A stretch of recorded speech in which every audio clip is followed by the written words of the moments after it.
everyone, welcome to another lesson. Today we're going to talk about radial and linear wipes. They're really cool effects that make it really easy to do some cool wipes and transitions. So let's get straight into it. I'm going to add a new layer, solid. Make this something like this blue here. Then I'm going to make a circle using the ellipse tool. And I'm going to make it just perfectly center from the middle by clicking Command and Shift and dragging.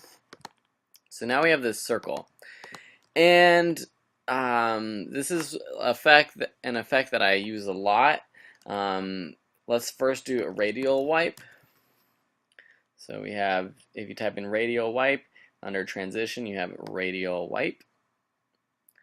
And so once you add this, you have some options up here in the effects control panel, and you'll see that there's transition complete, start angle, wipe center, the wipe option you can choose between clockwise, counterclockwise, or both, and there's feathering.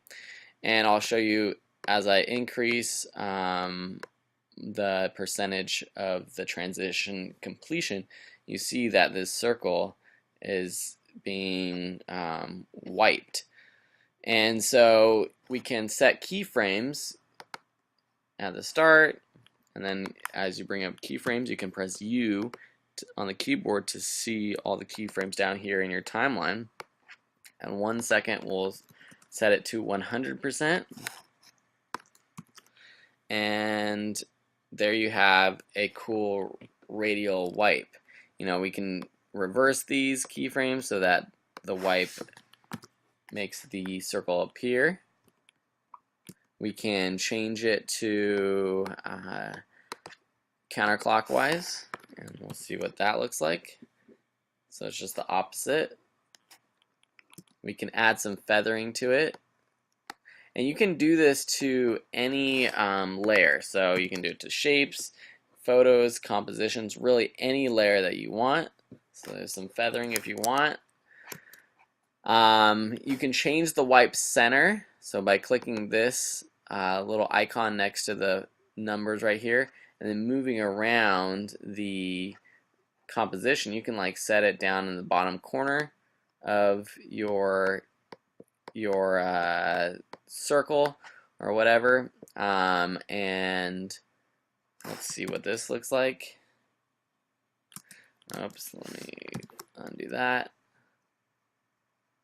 So you see it's coming from, so it's a little bit messed up over here, but it's coming now from the bottom right. It's wiping up. So I like having the wipes come from the center, but maybe you need it to wipe from another part of it. So that is the radial wipe. Let me delete that. Now I'm going to show you the linear wipe. Linear wipe. So again, under transition. Okay, so it's basically the same premise. You have a transition completion percentage, the wipe angle, and feathering. And as you wipe more, have more transition completion, more of your layer disappears. So we'll set a keyframe here, go up half a second or so, turn to 100. And so you'll see that, you know, that's a nice transition as well, and something you can use on, you know, text layers or on anything. You'll see that right here, the transition completion is actually 19%, but 19% of our shape is not completed, or it's still 100% there. So what this percentage actually has to do with is the percentage of the composition. So 19%, you know, maybe about right here. This is 50%, you know, 75%. So once we get to, you know, more like 33 or so, right around here, if we break this composition into thirds, which I'll do with the proportional grid. So this is, you know, about 1/3. You have 1, 2 blocks, or 1, 2, 3 blocks, 1, 2, 3, and then 1, 2. So 1/3 is about right there, exactly. So just be aware of that when you are setting your transition completion keyframes.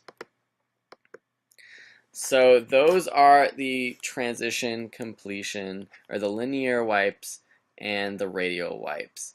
I hope you enjoy those. Play around, have fun. Let me know if you have any questions. And until next time, have a great day.